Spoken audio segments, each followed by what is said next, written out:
The smell of my mother's vanilla candles couldn't mask the tension in our family living room. I sat on the uncomfortable wooden chair they'd deliberately chosen for me, facing a semicircle of disappointed relatives like I was on trial. At 29, I was apparently old enough to be lectured, but not old enough to be respected. My father, Robert Anderson, stood at the center of the room in his pressed khakis and polo shirt, looking every inch the successful insurance executive he'd been for 30 years. To his right sat my mother, Patricia, her perfectly manicured hands folded in her lap, wearing that expression of concerned disappointment she'd perfected since my teenage years. My brother Marcus occupied the leather recliner, his wedding ring catching the afternoon light as he scrolled through his phone with practiced indifference. At 32, he was the golden child, married to his college sweetheart, 2 kids, a house in the suburbs, and a middle management position at Dad's firm. Everything our parents had ever wanted. My sister Claire perched on the edge of the sofa, her designer purse clutched like a shield. At 26, she just landed a job at a prestigious marketing firm, though I suspected our father's connections had more to do with it than her resume. She kept glancing between me and her phone, probably texting her boyfriend about the family drama. The only person missing was our golden retriever, Bailey, who had the good sense to hide upstairs whenever voices started rising in the Anderson household. Now that we're all here, Dad began, his voice carrying that authoritative tone he used in business meetings. We need to address the elephant in the room. Victoria's situation. My situation. That's what they've been calling my life choices for the past 3 years. The decision to drop out of law school. The move to a tiny apartment across town. The refusal to take the entry-level position Dad had arranged at his insurance company. The mysterious computer work I did from home that they couldn't understand or respect. We've been patient, Mom added, her voice soft but firm. We understood you needed to find yourself after law school didn't work out. But honey, this has gone on long enough. Marcus finally looked up from his phone. Victoria, you're 29 years old. When are you going to get serious about your life? I took a sip of the lukewarm coffee Mom had served, noting how it tasted slightly bitter. Everything in this house felt bitter these days. I am serious about my life. Serious, Claire scoffed. You live in a studio apartment and work on a computer all day. That's not serious. That's just existing. Dad walked to the mantelpiece, straightening a family photo that didn't need straightening. It was from Marcus's wedding 3 years ago. In it, I'm standing slightly apart from everyone else, wearing a simple navy dress, while everyone else wore designer clothes. Even in family photos, I was the odd one out. Your mother and I have been talking, Dad continued. We think it's time for some tough love. No more financial support. No more making excuses for you at family gatherings. No more enabling this fantasy you're living. The word fantasy hit harder than I expected. If only they knew that my fantasy involved 16-hour workdays, complex algorithms, and business decisions that affected thousands of people. But I'd learned long ago that explaining my work to them was like speaking a foreign language. We've arranged for you to interview at Patterson and Associates next week, Mom said, pulling out a folder from the coffee table. It's a good firm. Stable, respectable. You could start as a paralegal and work your way up. Claire nodded enthusiastically. And there's a lovely apartment complex near downtown. Much more appropriate than that place you're in now. James's sister lives there, and she says it's perfect for young professionals. Young professionals. The term made me want to laugh. If only they knew that young professionals at tech companies were making more in stock options than Dad made in 5 years of selling insurance policies. I appreciate the offer, I said carefully, but I'm good where I am. Marcus set down his phone with an exaggerated sigh. Victoria, this is exactly what we're talking about. You're not good where you are. You're stagnating. You're wasting your potential. What potential? I asked quietly. The question seemed to catch them off guard. Your intelligence, Mom said quickly. Your education. Your family name. You could be someone important, someone who matters. Someone who matters. The irony wasn't lost on me. 3 days ago, I'd been in a boardroom with the CEOs of 2 Fortune 500 companies, discussing a merger that would affect global markets. But because I did it wearing jeans instead of a suit, because I worked from a laptop instead of a corner office, because I chose innovation over tradition, my family saw me as irrelevant. We're staging an intervention, Dad announced, his voice taking on that final authoritative tone that meant the discussion was over. Your life is pathetic, Victoria. It's time to face reality. The word pathetic hung in the air like smoke. I felt something shift inside me, a door closing on whatever patience I'd been holding on to.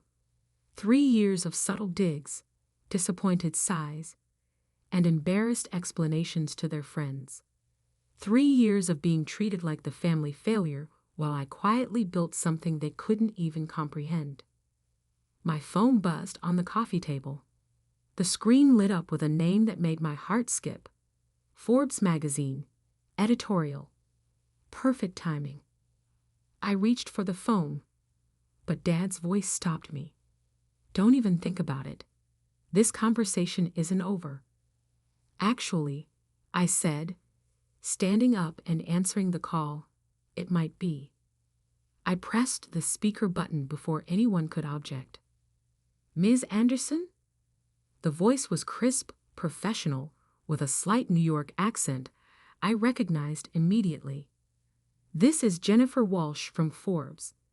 Are you ready for our interview session tomorrow? We're incredibly excited about featuring you as our youngest billionaire cover story. The silence that followed was deafening. Mom's coffee cup slipped from her fingers, shattering against the hardwood floor she'd spent hours polishing that morning. Marcus's phone tumbled from his lap, landing screen first, with a crack that seemed to echo through the room. Claire's perfectly applied lipstick couldn't hide the way her mouth fell open. And Dad just stared at the phone like it was speaking an alien language. Billionaire? Claire whispered, the word merely audible.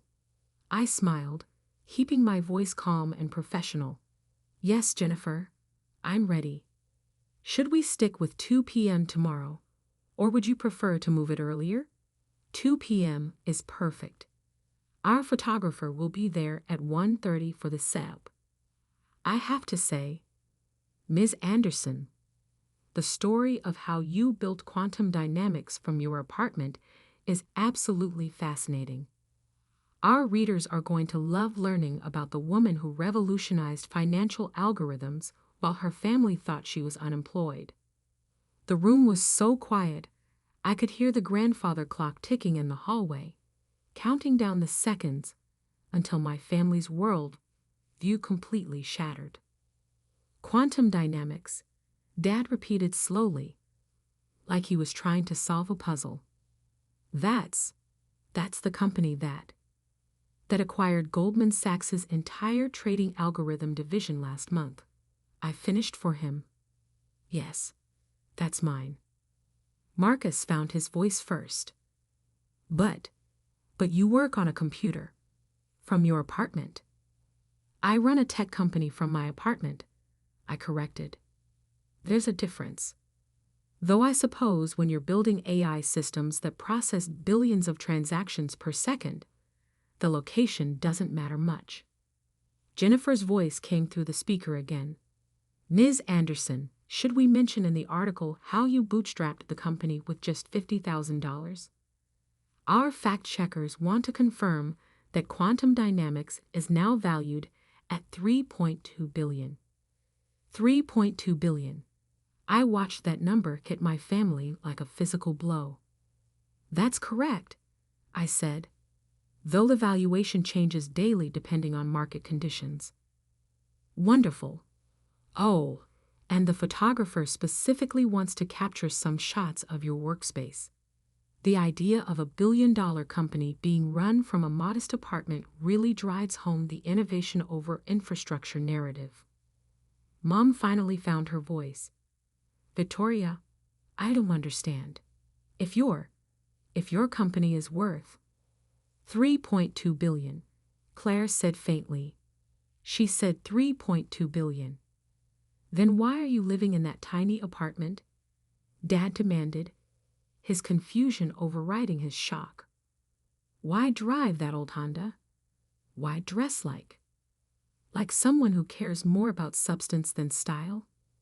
I suggested, because that's exactly who I am. I turned back to the phone. Jennifer, I'll see you tomorrow. And yes, feel free to photograph the apartment. It's important that people understand success doesn't require corner offices or designer suits. Absolutely.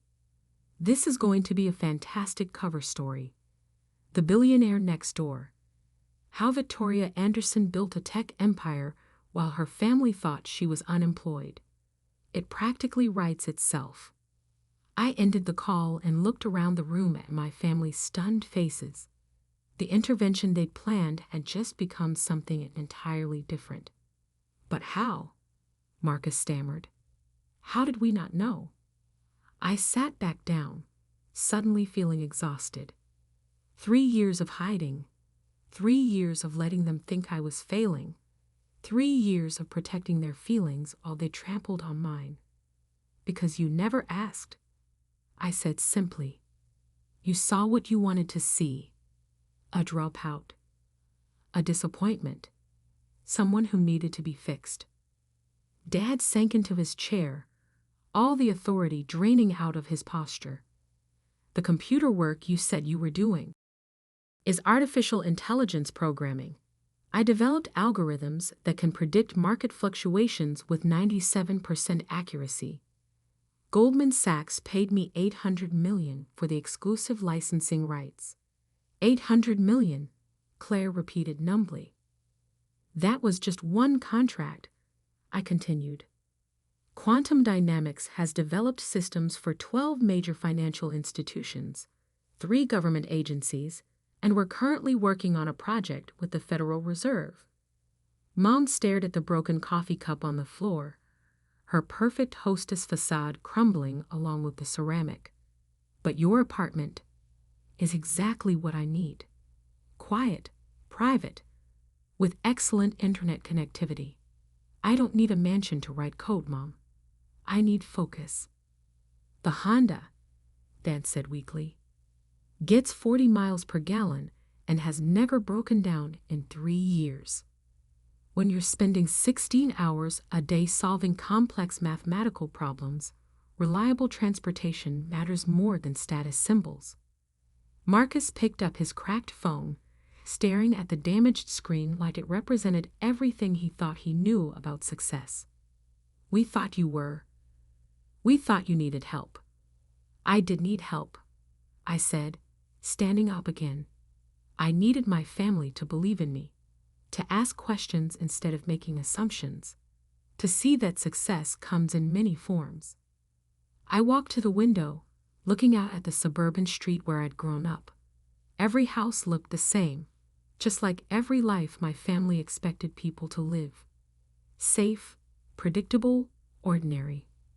The Patterson and Associates job, I said without turning around.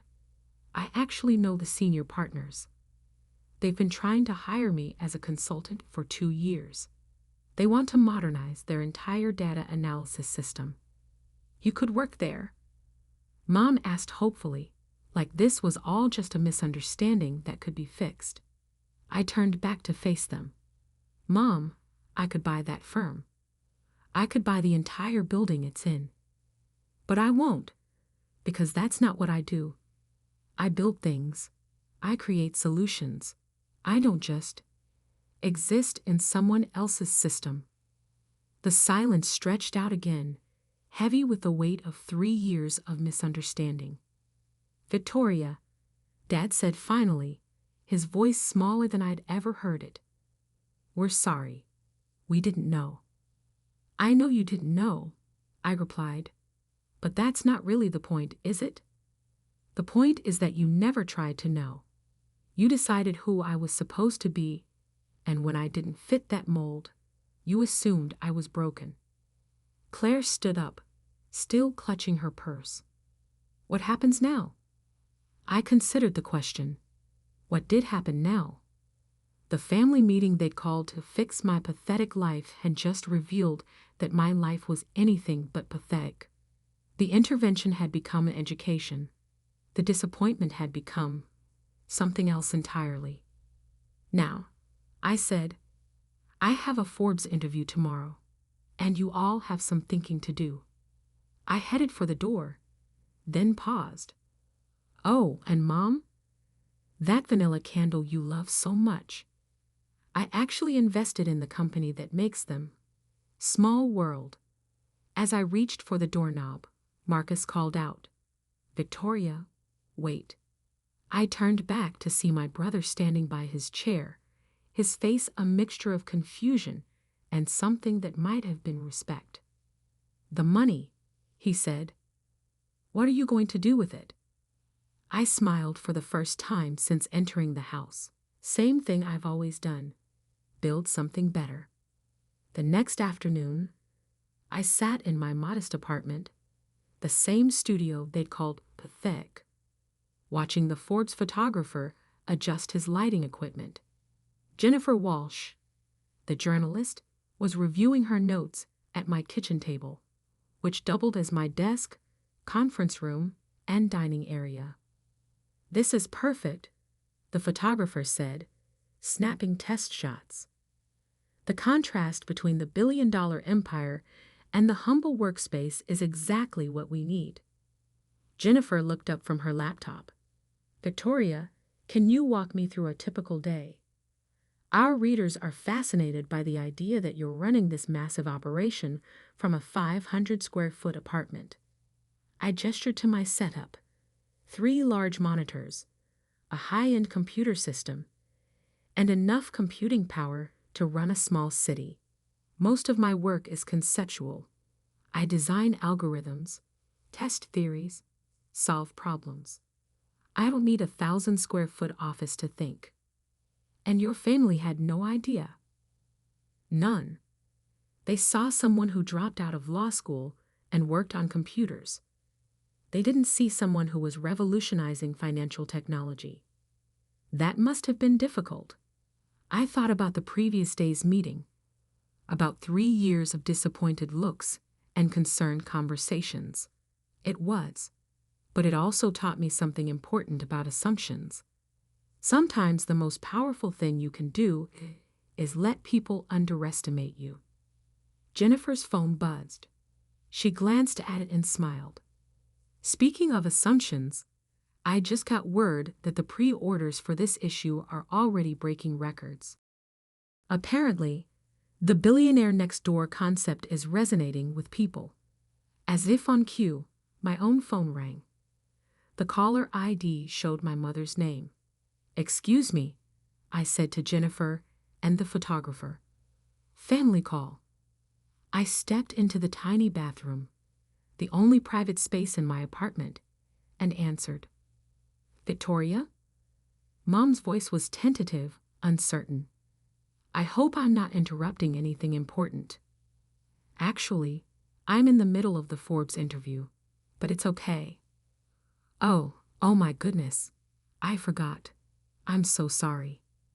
I could hear the genuine distress in her voice. Mom, it's fine. What's going on? There was a long pause. Your father and I, we've been talking all night. About yesterday. About everything we said.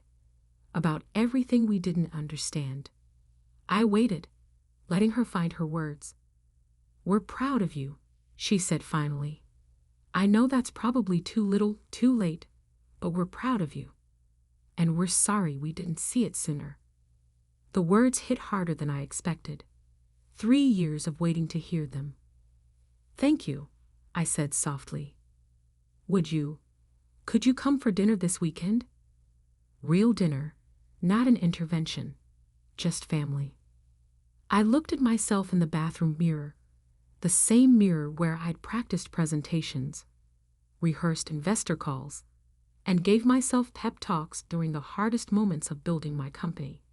"I'd like that," I said. "And Victoria, could you maybe tell us about your work? Really tell us? We want to understand." I smiled, thinking about the conversation we'd have, about the bridge we might finally build between their world and mine. "I'd love to." When I returned to the main room, Jennifer was setting up for our final questions. "Everything okay?" she asked. "Everything's perfect," I replied, settling back into my desk chair, the same chair where I'd built an empire while my family thought I was wasting my life. "One last question," Jennifer said, her pen poised over her notebook. "What would you say to other young entrepreneurs whose families don't understand their choices?" I thought about the question, about 3 years of doubt and determination, about the phone call that had just changed everything. I'd say that success isn't about meeting other people's expectations. It's about exceeding your own. And sometimes, the best thing you can do is be so undeniably successful that the people who doubted you have no choice but to see who you really are.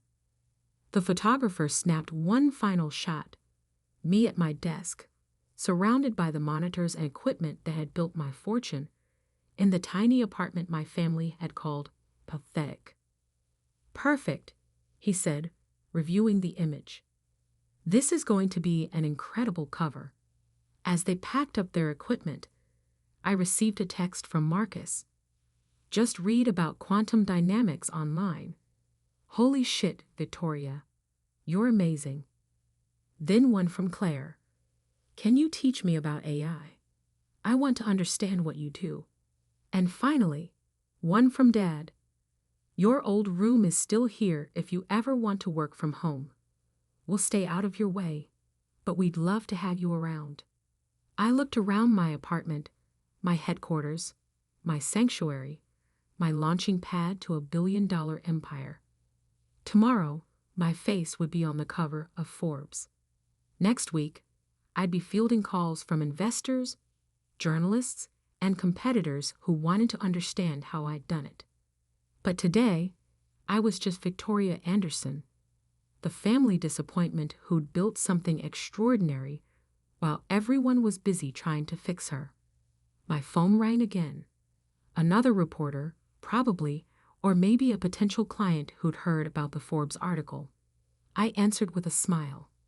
"Quantum dynamics, Victoria speaking. How can I help you?" Because that's what I did. I helped people solve problems they didn't even know they had. I built bridges between the impossible and the inevitable. I turned dreams into algorithms and algorithms into billions. And now, finally, my family knew exactly who I was. The intervention they'd staged to fix my pathetic life had ended up revealing that my life was anything but pathetic. Sometimes the best revenge isn't proving people wrong. It's proving yourself right in ways they never saw coming. As I settled back into my chair to take the call, I caught my reflection in my computer monitor. The same woman who'd sat in this chair yesterday, building the future while her family planned her intervention. Except now, the future had arrived. And it was worth exactly $3.2 billion.